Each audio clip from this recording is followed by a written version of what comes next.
ko mēs varam, es domāju, ka Ahilē papēdis pašiem Krievijiem ir tikai viens, ne tik daudz militārais, cik sabiedrības viedoklis.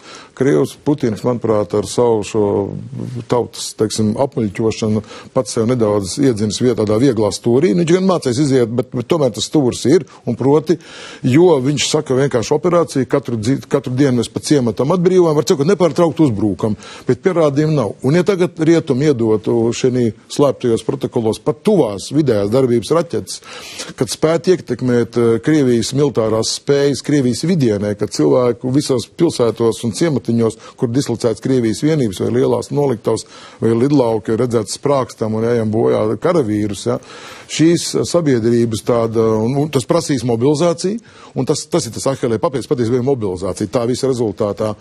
Un tāpēc ir šis izmisīgie mēģinājumi piesaistīt korejiešus un vēl tur dažādus, tur indiešus un ko tik visu nē. Tas ir aiz izmisuma, tas ir tieši tas, kad baidās pateikt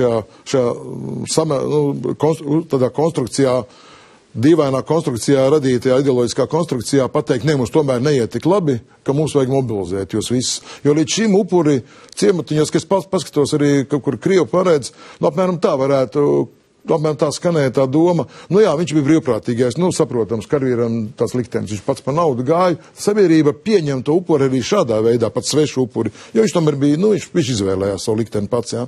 Un tā karavīra arī Latvijā domā. Jūs esat piekritējis vai neesat piekritējis tam teicienam, ka Krievija prāt nevar saprast? Jā, es varētu saprast, kurien pat jūs valkat, jā, bet nē, protams, ka viņi nevar saprast ar prātu, tāpēc ir, viņš no stūra var iziet ārā, bet jebkurā gadījumā ieroču došana palīdzētu Ukrainai radīt tādu zaudējumus Krievijā, ka cits nekas neatlika, kā mobilizēt un izslēgt mobilizāciju, kas var izrādīties Ahilē papēdis.